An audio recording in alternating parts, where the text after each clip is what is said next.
السلام عليكم ورحمة الله وبركاته. أهلا بكم يا حبايبي في قناة اخترنا لك مع نودي. النهاردة إن شاء الله هنعمل مع بعض الكشري المصري الأصيل اللي أي حد ينزل مصر لازم ياكل الكشري المصري.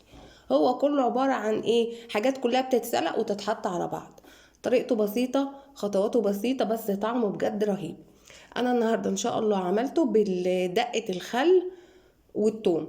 ما عملتش الدقه اللي بالشطه عشان لا انا ولا ولادي ولا حد في البيت ولا جوزي بياكلها، فحرام كانت هتتعمل وتترمي.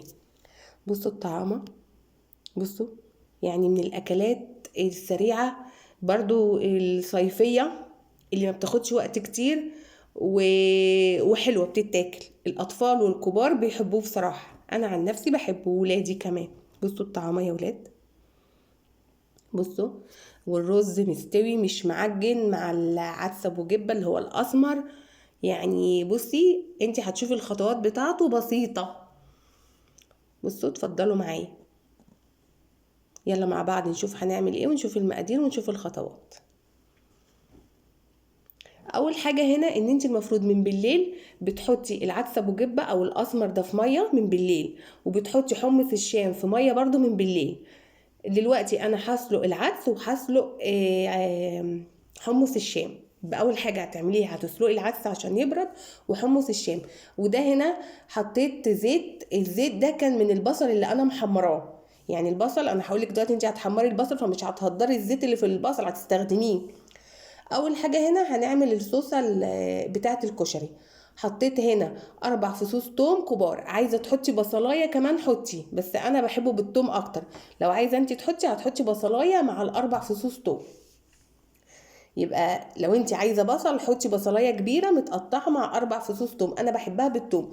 وهنا ضفت عليها معجون صلصه حوالي 4 معالق معجون صلصه، وكنت عامله طماطمتين في الخلاط هنزل بيهم اهو. يبقى 4 فصوص توم معمولين في الكبه. لو انت بتحبي بالبصل كمان حطي بصله معاها، بس انا بحبها بالثوم اهو. وبعد كده حطيت انا البهارات عباره عن بابريكا، فلفل اسمر ناعم، شويه كمون صغيرين، شويه كزبره ناعمين صغيرين. جت تاني في الاعاده افاده. يبقى انت بتحطي 4 فصوص توم مهروسين في الكبه. بتحبي البصل هتقطعي بصله كبيره كده وتحطيهم مع التوم. البهارات بابريكا، فلفل اسمر ناعم حبه صغيرين، كزبره ناعمه حبه صغيرين، رشه كمون حبه صغيرين. خلاص من الصوصه. دلوقتي هنعمل الرز والعدس. هنا انا حطيت مكعبين زبده. اول حاجه هحمرها المكرونه الشعريه، كانك بتعملي رز بالشعريه بالظبط. وبعد ما المكرونه الشعريه بتتحمر هنزل بالعدس، انا اسفه، هنزل بالرز. الرز ده حوالي مقدار كوبايه. يبقى كوبايه رز، وعلى الرز ده على حسب ما انت عايزه، يعني المقدار ده بيرجع للكميه اللي انت هتعمليها، فما تلتزميش بمقدار الرز اللي انت عايزاه وعلى قد افراد اسرتك. ده كوبايه رز. وبعد كده بعد ما عملت الرز مع المكرونه الشعريه هنزل بحوالي كوبايه العدس اللي هو ابو جبه اللي هو الاسمر، وهخليهم كلهم مع بعض يتشربوا الميه، عشان كل الحركه دي لما بتشربيهم الميه ما بيعجنش معاكي. هنا كان المعيار حطيت كوبايتين ميه ونص، وبرده كوبايتين ميه ونص على حسب معيار الرز بتاعك. بعد ما خلصت الرز هبتدي اسلق المكرونه. دي عباره عن مكرونه اسباجيتي والمكرونه الصغيره بما يعادل كوبايه وكوبايه، وبرده المقدار ده يرجع حاجه حسب افراد اسرتك.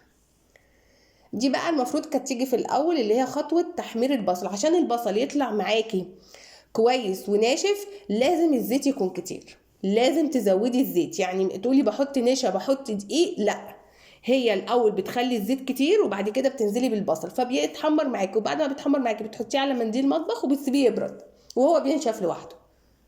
يعني بصي اهو لازم الزيت يكون كتير.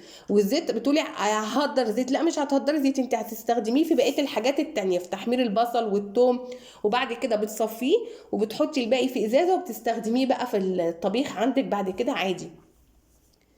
بعد كده هعمل هعمل الدقه بتاعت الثوم والخل. هنا معايا 3 فصوص ثوم عاملاهم في الكبه، معايا طماطميه كبيره مقطعاها طرنشات، لو مش بتحبي الطماطم استغني عنها. ومعايا هنا ملح وكمون، وهحط بما يعادل معلقتين صغيرين خل، ونص ليمونه، ومعاهم شويه ميه اهو. ده كمون وملح، مع ايه 3 فصوص توم عاملاهم في الكبه فرماهم، مع طماطميه كبيره مقطعاها طرنشات، وده خل. احط بما يعادل معلقتين صغيرين خل اهو. وهنزل بنص ليمونه معصوره، دي نص ليمونه معصوره. وهنزل بنص كوبايه الميه. دي دقه التوم والخل اللي انا بحبها. التانيه دقه الشطه محدش في البيت بياكلها ولا انا باكلها، فكانت هتترمي حرام فما عملتهاش اهو. بعد كده بعد ما خلاص بصي الرز مش معجن ازاي، ولا هو ولا العدس. وبعد كده حطيت فوق الرز المكرونه الاسباجيتي بالمكرونه الصغيره، وقطعت طماطمايه كده طرنشات. وده بعد ما حمص الشام اتسلق حطيته برضو فوق المكرونه والطماطم، والرز بالشعريه والعدس اهو. طبعا الزواق للطبق ده بيرجع ليكي انتي، طريقته بسيطه ومفهوش حاجه. وبعد كده البصل اللي انا حمرته هجيبه واحطه فوق الوش. يبقى البصل عشان يطلع معاكي ناشف، لو انت بتحبي البصله لونها افتح يبقى اول ما تاخد معاكي لون بامبي او بني تقفلي عليها. انا بحب البصله غامقه، في ناس بتحبها لونها فاتح. ودي الصوصه بعد ما خلصت بحطها على الوش كده. بصوا مظبوطه ازاي وتمام. عباره عن 4 معالق معجون صلصه مع طماطمتين في الخلاط مع 4 فصوص توم. لو بتحبي البصل حطي بصلايه مع 4 فصوص التوم، مع البهارات بابريكا فلفل اسمر ناعم رشه كمون رشه ملح. ودي دقه التوم والخل جنب الكشري، وبالهنا والشفا يا حبايبي. وطريقته بسيطه، وحاولت ما اطولش في الفيديو على قد ما اقدر عشان ما يطولش وقت الفيديو. وبالهنا والشفا للي يجرب الكشري المصري. بصوا الطعامه، بصوا الطعامه.